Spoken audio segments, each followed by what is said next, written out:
सभी स्टूडेंट्स का OP sir study point में हार्दिक रूप से स्वागत है। यह पास्ट कंटिन्यूस टेंस का पार्ट 2 वाला वीडियो है। इससे पहले पास्ट कंटिन्यूस टेंस का जो पार्ट 1 का वीडियो था उसके अंतर्गत हमने positive sentence, negative sentence, interrogative sentence के बारे में पढ़ा। उनको बनाने का क्या फॉर्मूला रहता है, इस टेंस की क्या पहचान है और इस टेंस के अंतर्गत हम वाक्यों को किस प्रकार से बना सकते हैं, वो सब हमने पूर्व के वीडियो में पढ़ा। यदि आपने वह वीडियो नहीं देखा है तो पहले उस वीडियो का व्यवस्थित रूप से अध्ययन करें, उसको देखें, उसके बाद ही इस वीडियो को देखें। तो ये पार्ट 2 हम शुरू करते हैं। इस पार्ट 2 के अंतर्गत हम नेगेटिव इंट्रोगेटिव सेंटेंस तथा किस टाइप के सवाल एग्ज़ाम में पूछे जाएंगे और उनको किस प्रकार से हल करना है आदि चीज़ों का अध्ययन करेंगे। तो सबसे पहले नेगेटिव इंट्रोगेटिव सेंटेंस यानी कि नकारात्मक प्रश्नवाचक वाक्य। अब इंट्रोगेटिव सेंटेंस दो तरह के हैं, yes no type and WH type. सबसे पहले यस नो टाइप देखते हैं, जिनका उत्तर हम हाँ या ना में दे सकते हैं। उनको बनाने का क्या फॉर्मूला रहेगा उसके बारे में जानते हैं।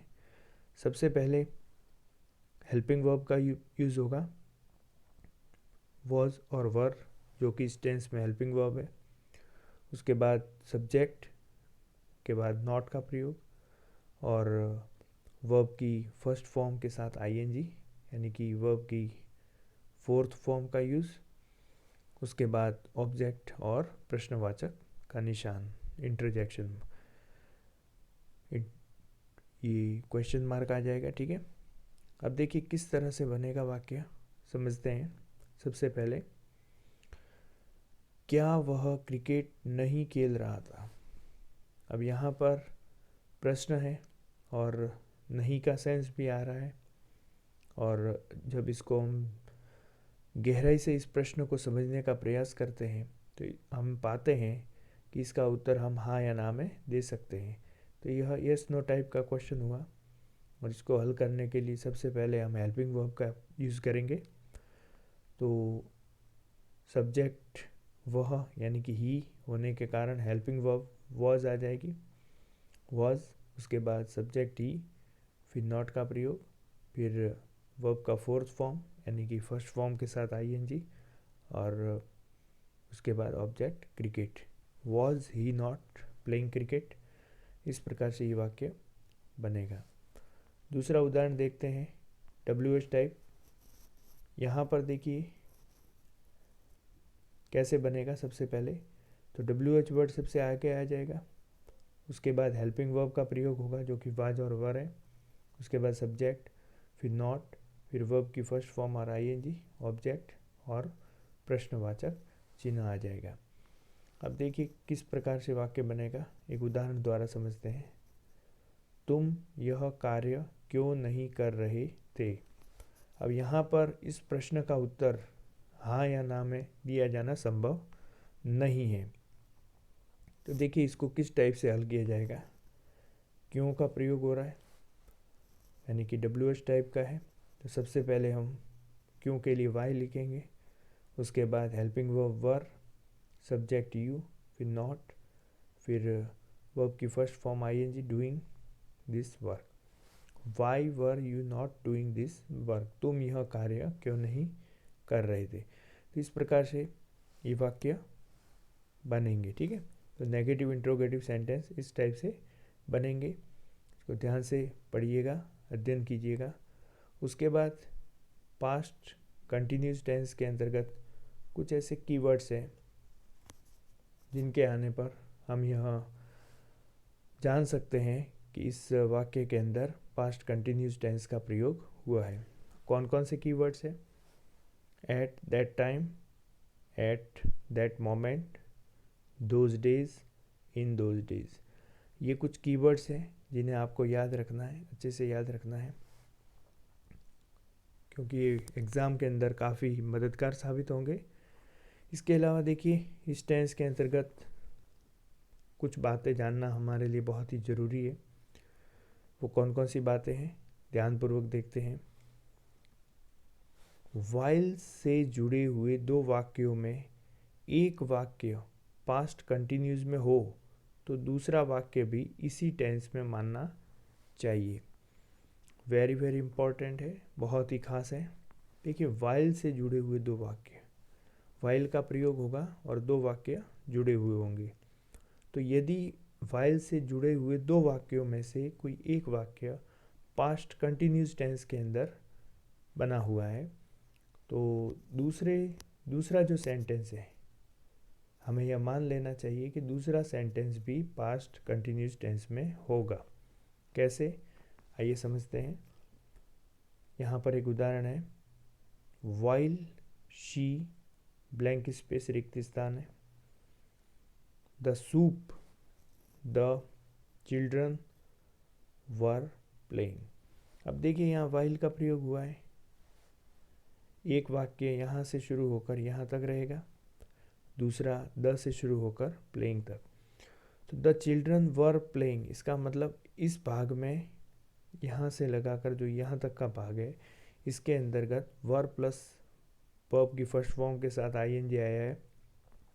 इसका मतलब पास्ट कंटिन्यूस टेंस है, तो इस रिक्त स्थान में भी पास्ट कंटिन्यूस टेंस का ही प्रयोग होगा। तो इसके लिए हम क्या करेंगे, शी सब्जेक्ट है तो वॉज का प्रयोग हो जाएगा, और वर्ब है कुक तो कुकिंग, वाज कुकिंग। ठीक है। While she was cooking the soup, जब वह सूप पका रही थी बच्चे खेल रहे थे। तो इस प्रकार से ये वाक्य बना। आगे और समझते हैं, इसको क्लियर करते हैं। दूसरा उदाहरण, while they were playing cards the baby blank space और कोष्टक में दिया है स्लिप, वर्ब है। वाइल का प्रयोग हुआ, एक तरफ आया दे वर प्लेइंग कार्ड्स यानी कि पास्ट कंटिन्यूस टेंस है, तो दूसरी तरफ भी पास्ट कंटिन्यूस टेंस होगा। तो यहाँ पर देखिए, सब्जेक्ट है बेबी तो वाज आ जाएगा, और स्लिप का स्लीपिंग हो जाएगा। ठीक है। While they were playing card, जब वे कार्ड्स खेल रहे थे, ताश खेल रहे थे, बच्चा सो रहा था। इस प्रकार से वाक्य बनेगा। इसके अलावा देखिए, एक और इस टेंस के अंतर्गत प्रयोग होता है और एग्ज़ाम में प्रश्न पूछे जाते हैं, व्हेन का प्रयोग होता है। व्हेन यानी कि जब। ठीक है। अब यहाँ पर देखिए, व्हेन से वाक्य जब शुरू होता है तो यहाँ पर दो सेंटेंस होते हैं। एक सेंटेंस के अंदर ऐसा काम होता है जो उस समय जारी रहा होता है, मतलब पूरा नहीं होता बल्कि वो कंटिन्यू होता है, और दूसरा कार्य ऐसा होता है जो तत्काल समाप्त हो जाता है। तो यहाँ पर ध्यान देना है कि जो कार्य जारी रहता है वहाँ हमें पास्ट कंटिन्यूस टेंस का प्रयोग करना है, और जो काम समाप्त हो जाता है वह पास्ट सिंपल टेंस का प्रयोग करना है। कैसे, देखिए आइए समझते हैं। व्हेन आई रिक्त स्थान दिया है टू स्कूल, आई रिक्त स्थान जया, दो वर्ब है वॉक और सी।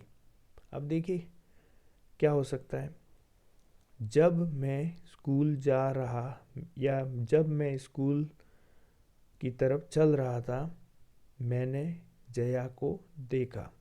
अब यहाँ पर जो जया को देखने का काम है वो तत्काल समाप्त हो रहा है, इसलिए यहाँ पास्ट सिंपल का यूज़ होगा, और स्कूल की तरफ चलने का जो काम है वो जारी है, इसलिए यहाँ पास्ट कंटिन्यूस का प्रयोग होगा। तो देखिए यहाँ पर क्या होगा, when I was walking to school Jaya, आई कोष्टक में सी है तो इसकी सेकंड फॉर्म आ जाएगी सा, आई सा जया, मैंने जया को देखा। उसके बाद चौथा है दे, फिर रिक्त स्थान है और आगे लिया है एट दैट टाइम। अब ये कीवर्ड है एट दैट टाइम, जो हमें बताता है कि इस वाक्य के अंदर पास्ट कंटिन्यूस टेंस है। जैसे जो कीवर्ड हमने पढ़े हैं, देखिए यहाँ पर एट दैट टाइम आया हुआ है, तो यही कीवर्ड यहाँ पर आया हुआ है। तो हम यहाँ पास्ट कंटिन्यूस टेंस का यूज़ करेंगे। तो दे का प्रयोग हुआ है तो हम वर का प्रयोग करेंगे हेल्पिंग वर्ब के रूप में, और प्लेइंग का प्रयोग करेंगे। ठीक है, इस प्रकार हो जाएगा they were playing at that time, वे उस समय खेल रहे थे। तो इस प्रकार से हम पास्ट कंटिन्यूस टेंस का प्रयोग करते हुए, कीवर्ड्स का सहारा लेते हुए एग्ज़ाम में आए हुए सवालों को हल करेंगे और एग्ज़ाम के अंदर अच्छे मार्क्स अचीव करेंगे।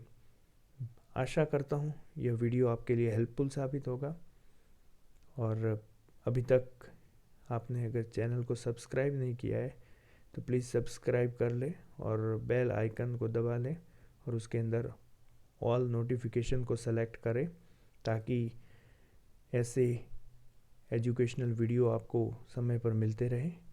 धन्यवाद।